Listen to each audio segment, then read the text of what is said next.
To all our listeners, I'm thrilled to introduce this week's interviewee, a man who, growing up, was mentioned in my household very frequently for a variety of reasons, whether that be his friendliness or his fascinating career.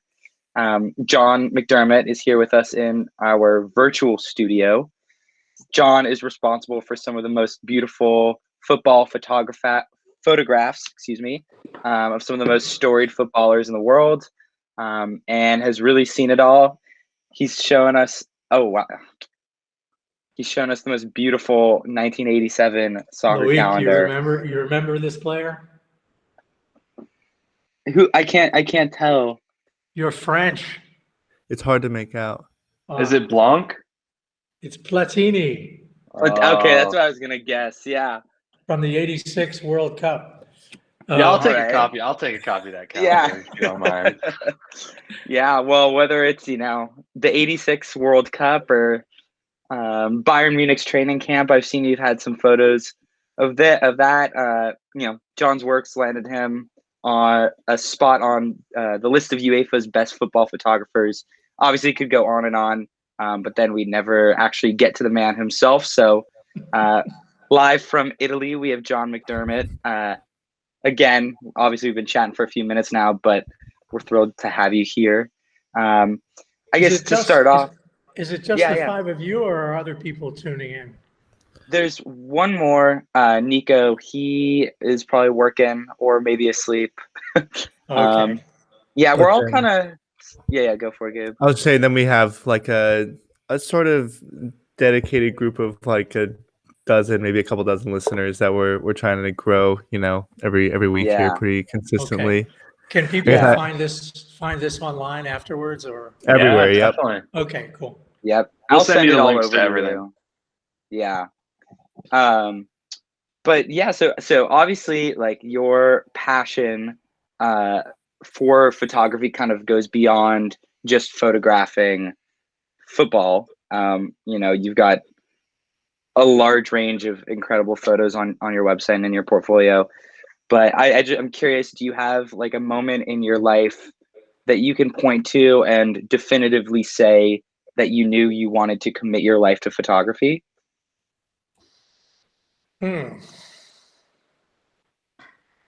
Or was it more of a developing passion It was an over time? it was an evolution. Mhm. I think, probably the first time somebody told me they were going to pay me for taking pictures, and I thought, this is interesting. I can Yeah. do this. Uh, and I pursued that, and it worked out okay. But it's a never-ending struggle. It goes on and on. Right. Yeah, and it seems like your career has been kind of long and complex. I mean, you've been doing Yeah. this for so long. I was wondering if you could give us and our listeners a bit of like a timeline of your career in photography. Like, how did it start? I mean, obviously you said it was an evolution, but where did you start out, and where did you start getting paid, and where did it go, and when did you begin photographing football? I'll try to keep it brief and tight. I graduated from the University of Wisconsin, played soccer there, and when I graduated, I went into the Navy. This was Vietnam times, and I was an officer in the Navy for almost 5 years. Wow. Tried to play soccer as much as I could while I was in the Navy. My last year in the Navy, I played in the major league in Los Angeles. While I was in Asia, I bought a Nikon camera and 3 lenses because that's what you did. The stuff was so cheap then. If you liked it and you used it, great. If not, you could always sell it and make money. Right. So I bought this camera and I played around with it and sort of figured out how to use it, but didn't use it very much. Got out of the Navy, moved to San Francisco. I was in San Diego and had been in San Francisco before and wanted to go back. I grew up on the East Coast, didn't want to go back there and spend the winters in Philadelphia. No chance. So went to San Francisco, and I had a vague idea that I wanted to be a journalist, and I tried for several months to find a job, and I eventually got a really crappy job working as a copy editor for a travel magazine, sitting in a windowless room for about a year. And during that time, it was basically the best thing I could say about it is it helped me pay the rent and eat. I played soccer on the side in the major league in San Francisco and got a little bit of money for that.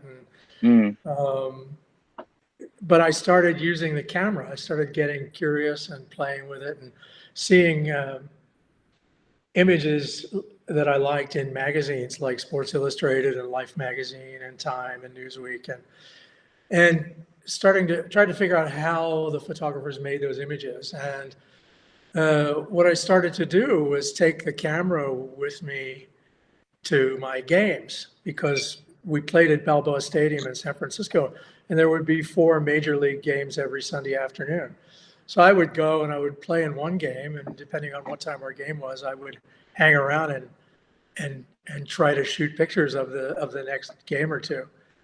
And it was horrible. I mean, the pictures were terrible. I had no idea what I was doing. Most of them were out of focus. But eventually, if you try something long enough, you actually you succeed at it. And I started to make some good pictures, started to show them around. I got laid off from this job at this magazine after a year. And that's kind of when I said, well, working for somebody else sucks. I'm going to try this. I collected unemployment, and I looked at that as my photography scholarship. It bought me the time. It bought me the time to kind of get up to speed and see if I could do this. And I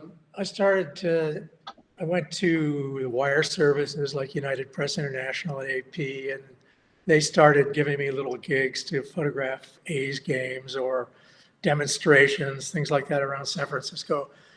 And then the Patty Hearst trial happened. This was probably before you guys were even born. And I ended up getting really lucky. I got friendly with a lawyer called F. Lee Bailey, who was her lawyer. And I was getting all these kind of exclusive private situations. And all of a sudden, I got a phone call from Newsweek one day, because all the other photographers and reporters were talking about it. Who's this photographer that's always walking around with F. Lee Bailey? And Newsweek called me up and said, well, we'd like to put you on our clock until this trial's over. And it was like $350 or $400 a day every day for months. And that's when I basically, and that's when I basically took off. That gave me the money to kind of live and to sustain myself for a period of time while I went out with my portfolio to places like Sports Illustrated and Newsweek, Time, started to work with some corporations. And it just snowballed from there. I got an assignment in 1976. My first assignment for Sports Illustrated was the Bicentennial Cup, which was because by then I had started to shoot also for the North American Soccer League and for their game day magazines. And I was recommended to them by the San Jose Earthquakes, which had only really just begun at that point. And I was doing some work with them. So Sports Illustrated asked me to come to New York and photograph a game between England and Italy at Yankee Stadium. And I realized after the fact, this was basically a test for me to see what I would do. Right. And I thought I didn't do very well, and I guess I did well enough, because from that point on, they kept calling me. 2 years, no, a year and a half later, they flew me into shoot straight. which was a big deal. And I continued to work for them for 20 years. Eventually, Newsweek sent me to, I think, 4 World Cups, Wow. and a bunch of Olympics. I became part of FIFA's photographers pool. It was a very small group of people. When FIFA would choose individual photographers in different parts of the world to work with. I ended up being the official FIFA photographer for the 2002 World Cup in Japan. And Wow. and one of the official photographers for France in '98. And then things at FIFA kind of turned upside down, and an agency called Getty Images kind of bulldozed their way into FIFA. And that was the end of FIFA's working with individual photographers. And that's carried on for ever since. But Newsweek, Sports Illustrated, Time, they're all out of money. They can't afford, they can barely afford to print magazines, let alone send a photographer to a World Cup or the Olympics. So things have changed. Right. Wow. So I'm a bit curious then. You got your degree in journalism and you sort of got into journalism. I got a degree in geography. Right. And I minored in journalism. Got it. And then you sort of got into the journalism world after college or after your time in the Navy. So did you see immediately sort of the connection between journalism and photography, or writing and photography? And I guess sort of how has that transformed since you've gotten into now more the photography world, and like you said, magazines are struggling. Print isn't quite the same as it might have been when you first got into this industry. I think what I need to say, almost as a preface to that, is I realized much later on that as a kid, I was always visually stimulated and constantly collecting images in my head. And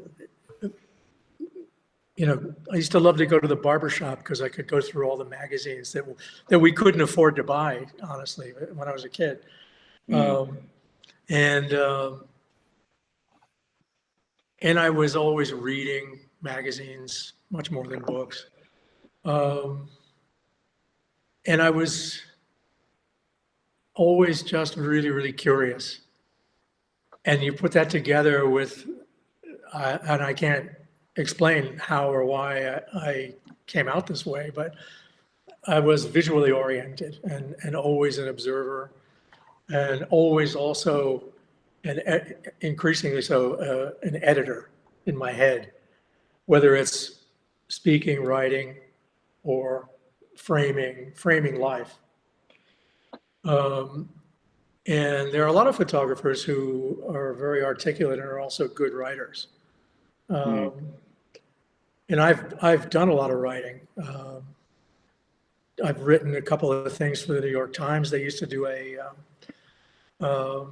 something called the Goal blog, which they stopped doing years ago. But every once in a while, they'd ask me to write a column, and I would write something about, you know, who were the best players I ever saw, or what were the best songs associated with soccer. And you can actually still find them, I think, on the New York Times website if you just Google my name and soccer. And I did a lot of writing for Canon, for their European website, interviews with photographers and things like that. Do you know Paul Gardner? Paul Gardner's the best soccer writer in America. He's 90 years old now. He's a really good friend of mine. Still writes a column every week for Soccer America, World Soccer, a number of other newspapers in Europe. And he's always telling me that he wished I had become a writer instead of a photographer, because we have these conversations about soccer. And I just say to him, yeah, but then who'd take the pictures? Right. So, That's awesome. You you kind of alluded to this a little earlier, but I thought I'd ask. So obviously you've been sent on many assignments by many clients, but I think one thing I was interested in is, working directly with FIFA and UEFA, governing bodies of, European and world football. And I'm kind of curious from your perspective, what is it like to work with those organizations, those governing bodies, as someone in a very unique position, kind of like a contracted employee? Like, what are some of those interactions like? And yeah. It's like anything else. I mean, it comes down to the people that you're dealing with on a one-to-one basis. Right. And I want to be careful how I frame this. At FIFA, I worked with a really an incredible range of really nice, really cool, really competent, good people. Most of whom eventually were driven out, kicked out, fired, or quit because they were fed up with how they were treated. But people go to work for those organizations very often because they're idealistic and they love the game and they want to contribute to the game and they want to be, it's a dream to be able to work and to be paid for doing something that you love and working in an environment that you love. And then you get inside and you find out it's a bureaucracy. It's like working for the government, or you're working for somebody who's a total clown, like Sepp Blatter. And then you get in, and then you start to see little things here and there eventually that add up that just bother you, that go against your values. You suddenly one day realize this organization's corrupt. Yep. Yeah. Yep. And you wonder, how does it go on? I mean, look, what kind of, I'll give you an example. I mean, this is not corruption, but it's just a little kind of idea about how they work. FIFA hired me to be their official photographer at the Sydney Olympics. So I go down to Sydney and I show up, and the director of communications, who was the guy who hired me, was a good friend, really great guy called Keith Cooper, who after the 2002 World Cup, he got into a little conflict with Blatter, and Blatter basically canned him, which, was a black day for FIFA, not only in my opinion, but in the opinion of most of the journalists and photographers, because Keith was great and everybody loved him.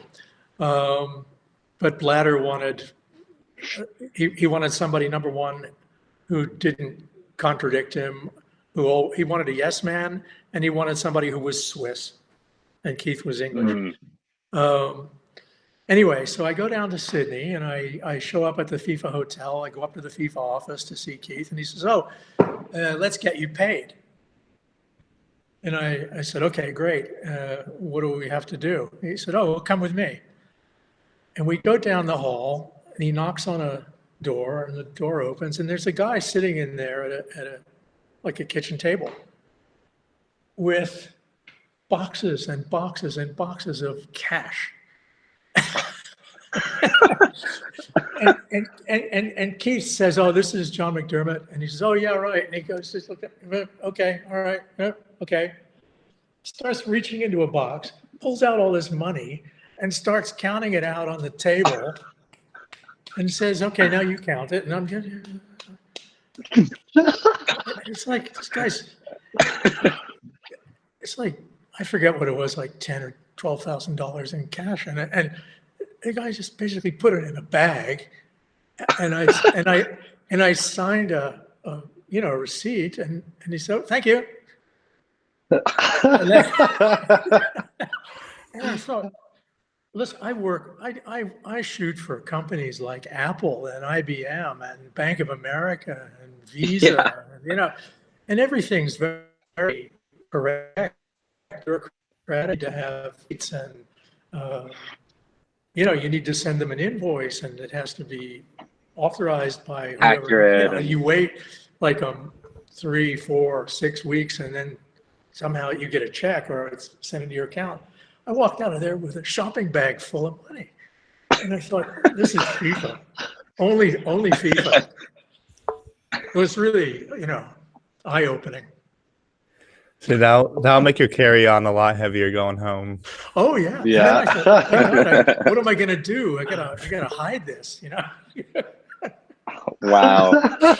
Wow, that is incredible. Yeah. I guess I myself didn't understand the extent to which it really was No, so the reason I'm corrupt telling in you some that, way. the reason I'm telling you that anecdote is because it's not personal, it's institutional. Because when you take that, and then when you hear stories like on the eve of the 1998 World Cup in France, they had the election where Sepp Blatter became the president of FIFA.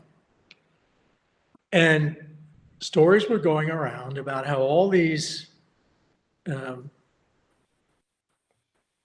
voters, shall we call them, the heads of, you know, the national federations from all these little countries in Africa, the Caribbean, Asia, little islands, they were mysteriously receiving envelopes anonymously slipped under their hotel room doors full of money with a thank you note from Blatter.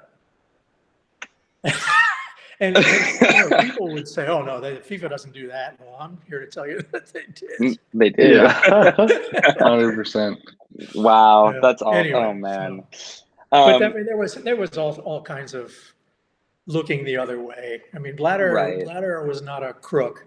I don't believe he himself was a crook. He didn't need to be a crook because he set things up so that he was so well paid that he didn't need to steal anything. Right. His whole lifestyle was paid for by FIFA. His, you know, $200,000 Mercedes car and his house, and it was all paid by FIFA. It's all expensed. But he needed the support of a lot of these guys in South America and Africa, especially Asia, the Middle East, to maintain his power at FIFA. And so what did he do? He basically looked the other way while they did all their thievery. Right. Wow. I'm kind of speechless to some extent. I mean, I'm not like entirely unsurprised, but I am also kind of in a state of shock. Well, you maybe remember I when can, he paid Michel Platini like $2 million yeah, without an invoice. They just said, send Michel Platini. And then when they got caught, he said, oh, well, this is money that we promised him 7 years ago for this project. And he was such a nice guy that he never asked us for the money. right. That was the explanation. So, Right. They eventually got caught and banned. I think Platini was a good guy, by the way, but he's I think still banned. Right. I'm sure. Yeah. Well, Yeah. I guess speaking of Platini and other players, I mean, obviously you photographed countless players. I think I'm curious to know, is there a player in your eye that kind of represented the best photo subject, or some players that you found yourself seeking out through the camera more than others? Oh, sure. Yeah. One player that I wish I had had more opportunities to photograph was Ronaldinho. I think he was just spectacular. A real showman. Yeah. And absolutely. I really liked him. It's funny. I mean, with all respect to Messi, who's an unbelievable player, you don't see a lot of great photographs of Messi. He just kind of does what he does, and there are a lot of little quick runs and turns and little flicks and dinks and Right. or free kicks. But it's not, you don't see that kind of flash, that kind of Mhm. spectacle that you kind of always expected from Ronaldinho. Ronaldo, Right. the real Ronaldo, the first one, was also an exciting player just because he was so explosive. He Mm, could Yeah. accelerate like a fighter jet. I mean, right. till he started to gain weight and have problems with his knees. But Mm. he was pretty amazing when he was a young player. Um, Another player that I always love photographing and love as a person is Baggio. Mm. Mm, A yeah. really, magical player, and a great person too. Yeah. I noticed in your portfolio you have that photo of Baggio doing this amazing free kick, and you also have. I mean, Paul, did you want to chime in real quick? Yeah, I just really quickly wanted to ask, like, it's really cool that you get to photograph all these amazing players. Like, these are idols. Like, you talk about Ronaldo, Nazario, Ronaldinho, like guys like Messi, like guys like this are idols. How do you come to form like a personal relationship with them? You said like Baggio is a great guy. You said Platini was a great guy. How do you come to like form personal connections with these players that you, I guess, work with? Um, there haven't been many, to be honest. I mean, I've met a lot of players. I've worked for brief periods with players. I mean, I've met Bobby Moore and David Beckham, and Mm, I got to know Franz Beckenbauer reasonably well when he played in New York, and I've met Pele and worked with him a bunch, and Wow. enough to where you know these people to say hello and they're friendly. right. Um, Yeah, I just know Pele passing on the street, you know. yeah, yeah. A guy I didn't care much for was Johan Cruyff. Great Oh, player, daggers. but kind of he was all about the money and what was he going to get, and he could be Right. he could be challenging. Um, but I've never met Maradona. Um, Mm, Mhm. uh, but everybody I know loves Maradona. Everybody who knows him, knew him, absolutely right. loved him. Said he was a wonderful guy with all his problems. Uh, Mhm. the guy I do know really well is Baggio. Really? Yeah. I keep getting attracted to this. Like, I keep getting drawn back to this picture on your website. It's like a really big portrait of Maradona on the side of a building. You can Yeah. see some apartments, some really beautiful cars. Was that taken in Napoli? Absolutely. Yes. I'm sure he is absolutely adored there. If you go to Naples, he is everywhere today. He is everywhere. Hmm. Around every corner, there's something. I mean, that's a little bit of an exaggeration, but he's alive. He's like a saint in that city. Yeah, I think especially after he passed, Yeah. the pouring of love and admiration and idolization Well, that they named still comes the from that city specifically is incredible. within a week they renamed the stadium after him. I mean, Yeah. that says it all. Um, yeah, I mean everybody that played with him that I ever heard talk about him just loved him. And they were very Um, they were very protective. They knew he had a lot of problems, and yeah. they always tried to protect him and hide certain aspects of his life, and because they knew he had problems. Mm, Yeah, it's an interesting place from a fan because like these players at the end of the day, like they are human. They're gonna have issues here and there. They're gonna have flaws. They're gonna have pieces that you can admire. After hearing about some of the like the players you kind of worked with, admired, maybe weren't as close to, I'm kind of interested to hear about maybe some of the like the tournaments, sessions, like places you worked that were the most memorable for you, maybe your favorite experiences like geographically or working specific tournaments. Maybe it was because of a specific event that happened. Anything like that. Maybe the most fun thing for me now, and maybe always, is roaming the streets and finding kids playing soccer Mhm. in unusual places, under a freeway overpass in Buenos Aires, or in a dirt street in Morocco, or places like that. Street games. That's where I find it more and more to be the most real. The more and more it becomes a business, the less and less it becomes a sport to me. Mhm. And so when you go looking for the purity of the sport, don't go to the New Camp or the Rome Olympic Stadium or Wembley.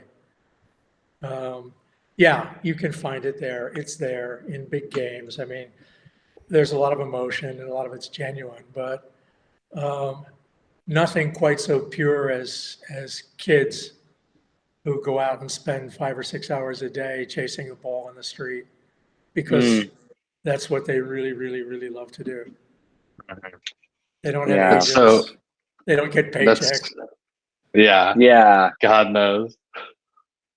I was gonna say that's so interesting to hear, and correct me if I'm wrong, but it kind of sounds like as you have evolved and your career has like taking pictures around soccer, it's like I feel like you're drawn more and more to like the roots and the core of the game itself rather than the spectacle that is like the Champions League or the World Cup. Yeah, I think I want to get back and answer the rest of your question in a second, but I think what you guys are making me think about this in a way maybe I haven't consciously thought out before. But I grew up as one of those kids playing in the street, and I couldn't wait every day to go out with my old leather ball and kick it around for hours, and have my mother upset because I was coming home late for dinner because I didn't want to stop playing, and always trying to play with the bigger guys or with the grown-ups. And so, yeah, you grow up, and this is in America, and there were no games on TV when I was a kid. There was nothing to watch, no videos, because video didn't exist. No games to see, just the local league in the semi-pro league in Philadelphia where I grew up, and I would go every Sunday and watch the local team play, and it was all ethnic teams.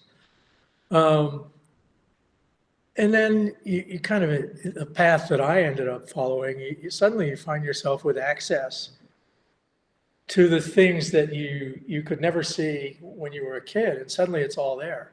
You can, go to a game. You can buy a ticket and go to Wembley Stadium and see a game. I happened to be there when I got out of the Navy. I took this trip, and then I went to West Ham United because I wanted to see Bobby Moore play. I just walked up and bought a ticket and walked in. I went to a game in Edinburgh and saw Glasgow Celtic play. Bought a ticket, wasn't too expensive, went in, watched the game, saw Kenny Dalglish, and Billy McNeil, and all these great Scottish players. And I thought, wow, this really exists. I can see it, I can touch it, I can feel it. This is what I want to do.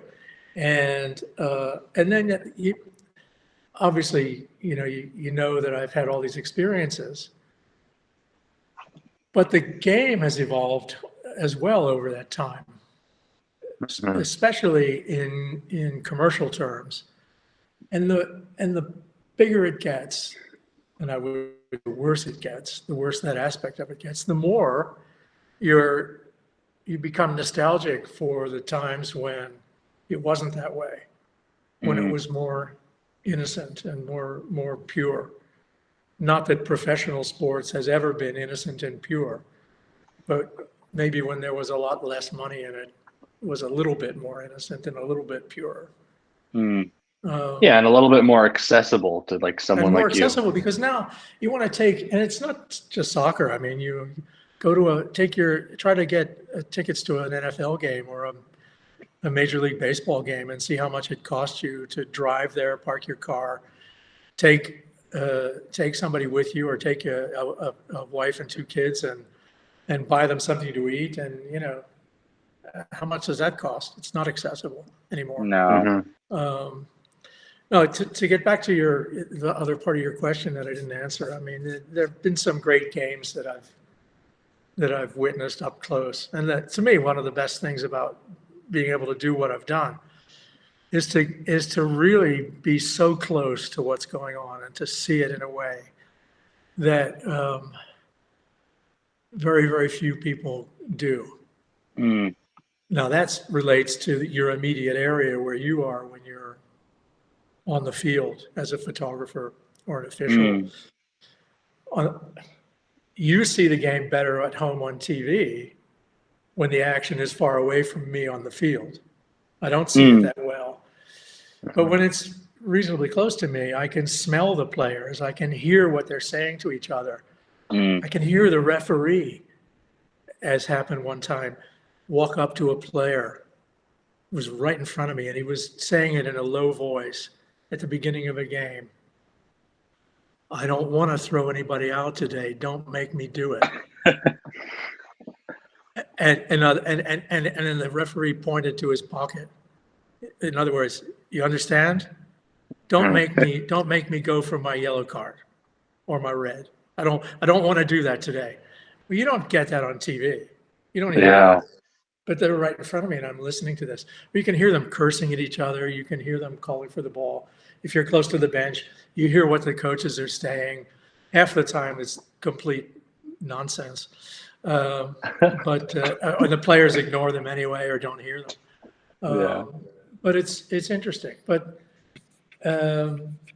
great games. To me, I photographed Pelé's farewell game. Wow. At Giant Stadium with the Cosmos against Santos, and Pelé played one half for the Cosmos and one half for Santos. And it was pouring rain. Muhammad Ali was there, Bobby Moore, all the captains of all the World Cup winning teams from the previous 20 years, all kinds of celebrities. That was great. The World Cup final in 1998, when France won in Paris, was absolutely electric, amazing, fantastic. When the USA beat Portugal in Korea in 2002, that was a great day, an exciting day, when I realized, oh my God, they're actually good. They could actually do something. They could actually do something in this tournament. They just beat Portugal. That was great. My all-time most memorable game, the 1982 World Cup in Barcelona, in the old Estadio Sarria, which is now a housing project. The game between Italy and Brazil. Brazil were the best Brazil team since 1970. And they were just amazing, but they had 2 gaping holes. They had a useless goalkeeper and a useless striker. Their main striker got injured, and they brought in another guy, and he just had a terrible World Cup. The other 9 guys were amazing. They were like Hall of Fame players. And they lost to Italy in that game, and it was a heartbreaking game. I was sitting there surrounded by Brazilian photographers who were all crying. And that was the most emotional game I think I've ever attended, ever photographed. Wow. It'd be hard to beat that game. Wow. That's amazing. Yeah, John, it's funny, as you're talking, I feel like I'm almost getting a sense of nostalgia that I didn't know I had. I don't want to make you late for work, Louis. Oh no! I'm talking we started late, and I'm talking too much. No, I'm not going to be late, and even if I was, they can wait. You're more important. Okay. I'll tell you Yeah. let Definitely. me tell you guys one more thing, just because I think it's kind of interesting that Please. the insights that sometimes you get, the personal interactions. In the 2002 World Cup in Korea and Japan, the United States played Germany in I guess it was not a semifinal. I guess it was a quarterfinal. And I stayed in Korea to photograph Turkey against Brazil that night.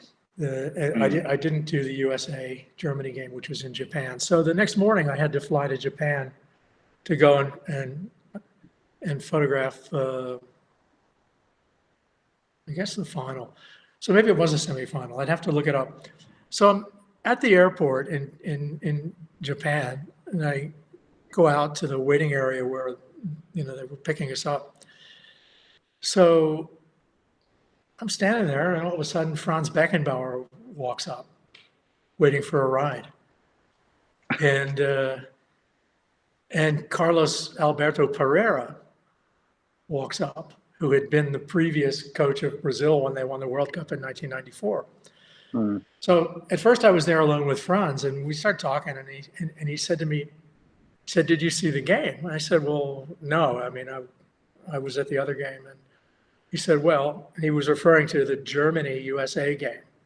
Now, this is Franz Beckenbauer, had been the national team coach of Germany, had been the captain of Germany when they won the World Cup, won the World Cup as a coach. And he said to me, "You guys should have won." Wow. I said, "You're kidding." He said, "No." He said, "There was a handball, and I forget the name of the player." He said, "It wasn't given. The United States should have had a penalty. In any case, the United States played better than Germany." He said, "Why would I say this? I'm telling you, the United States deserved to win that game, not Germany." And Germany ended up in the final, and they lost. And then Pereira showed up, and he basically said the same thing. He agreed. Wow. But then, anyway. That's incredible. Well, it seems like we're on the direction, maybe back to some of that international success and glory. So hopefully we can get some redemption here in the next, 4 to 8 years. Well, these things, talent seems to run in cycles in countries. I mean, you in the early 70s, the Dutch were the greatest in the world, and then they were terrible for 6 or 8 years. They couldn't win anything. And then they came back strong again. Brazil, the same. Argentina, the same. Italy, the same. Yeah. France, the same. The United States has been through a down period. And now it seems there's one of these moments where there's this pool of real talent and a decent, I mean, I don't know Berhalter. I don't really know much about him, but he seems to be, doing a decent job. Yeah. So I think it's reasonable to expect that the United States in the next year or two can be a competitive team at the international level. It's not unreasonable to think of them making it to a quarterfinal or a semifinal again. Yeah. Definitely. Yeah. Really quickly, I'm curious because you mentioned, obviously all these great matches you've covered, these great tournaments that you've covered, but being someone that sort of is addicted to having a camera on my hip at all times when I'm traveling, I find that I often sort of get stuck behind my camera a bit, and then I'm like reliving my memories through the photos that I took on the trip, and I'm like, oh yeah, I saw that, or I saw this. But in soccer, especially, it's a game that's so fast paced now. How do you balance being a fan while also still shooting and you're probably taking hundreds of pictures a game? Do you feel like you're often missing a lot of the match, or have you sort of learned to watch it through your lens and then maybe relive some of the moments in pictures that you've taken? Here's the deal. I have photographed games and taken, good pictures of games where I don't really have a great recall of too much else that happened other than what I was shooting, where I've had to go back and watch the game on TV, replayed, to actually see the game and enjoy it, and to understand things that happened that I didn't see, because I'm there basically looking through a paper towel tube at the action. I'm isolating and trying to keep both eyes open, so I have one eye looking at what's going on outside the camera frame. And one technical thing it's probably useful to hear this. A lot of times I get asked, well, what makes you good at this? What makes you better than a lot of other people who shoot this? And it essentially comes down to two things. Shooting a hell of a lot of it over and over and over and over again. But more than that, I was a player and played at pretty decent level for a fairly long time. And when I'm photographing a game, I'm not sitting there taking pictures. I'm playing the game. When you're a player, you're anticipating, you're thinking one or two or three moves ahead, hopefully, when you're playing. When you're photographing, you should be anticipating what might happen, because you're ready to take that picture before it happens. I can look through the camera and isolate a player and watch his body language and know whether he's going to get the ball or not, and start shooting before the other people are shooting. Most of the other people are reacting, and most of the time, I hope anyway, I'm anticipating. A great friend of mine who is an Italian photographer, and for me is the greatest soccer photographer there is, a guy called Salvatore Giglio, who was the longtime team photographer of Juventus. He once told me, he said, we're just there to receive the gifts that the players give us. These pictures, we don't make them, the players make them.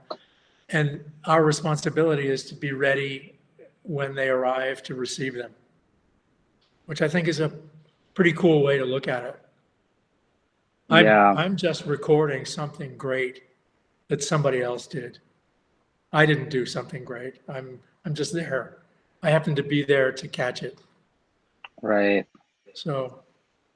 Wow. That's really profound, honestly. Like you said that, and I was pretty, I don't know. It seems like one of those things that would be kind of obvious to think about, given the role of a photographer as someone who's kind of an observer and just kind of capturing moments here and there, but I've never really heard it put like that. So it's really quite amazing, beautiful. Loic. It's amazing, Loic, and how in life, how many obvious things are not understood by people. And I'm not talking about soccer. Right. That's awesome. Yeah. I don't know if anyone else has any last questions before I jump into our final one. But so John, on the Meat Pies podcast, I started this thing. I've got a question for you before it's over. Please. Yeah, Not now. I'll wait till the end. Okay. We started this thing, I don't know, maybe a couple months ago.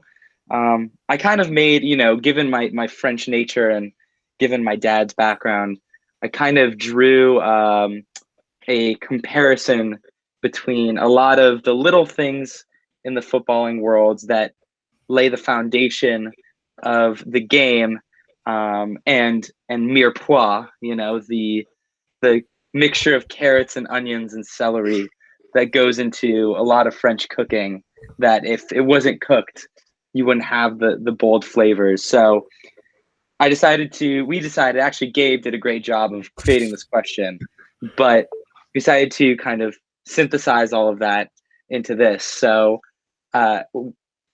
we obviously strive to appreciate the mirepoix of football. And we kind of see them as the players who resemble the foundations of the game, but without whom nothing else would be possible, but who might not get the stardom. Going away here. Oh, the connection went away, so I missed a little bit there. Oh, you're good. Yeah. Just, the players who we think resemble that kind of foundation of football, who don't get talked about as much or aren't as much in the spotlight. And we were wondering if you could name a player that you might identify as like the mirepoix of football.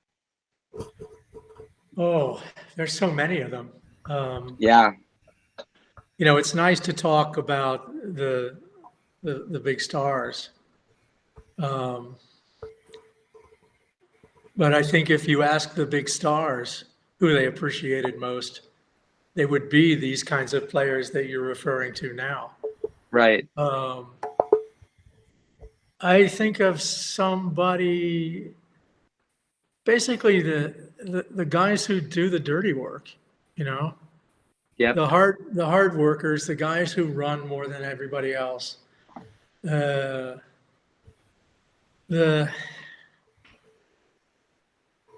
might be members of a great team, but they might not be great players.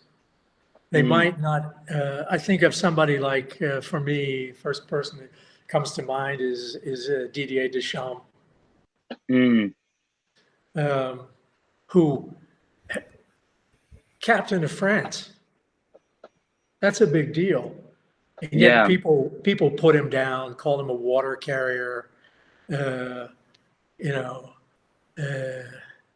guy who carried Zidane's briefcase, and insulting stuff like that, disrespectful stuff. This guy was the captain of the French national team. He was a great player, but he was that kind of player. Those kind of players are like the foundation underneath a house. Right. A guy like Carlo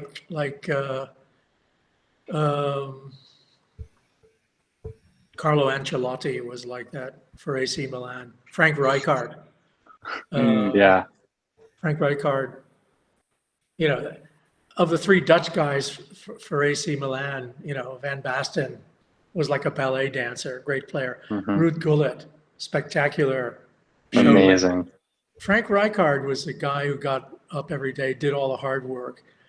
He was famous too, but he wasn't flashy like these other guys, but he was probably more important to the team than the other two. Recently for Italy, Gattuso, Gennaro Gattuso, in the World Cup winning team in 2006. Wow. Guy couldn't. He even admitted. I heard him say one time he doesn't know how to take a corner kick. Doesn't need to. He won the World Cup. Yeah. Other guys can take corner kicks.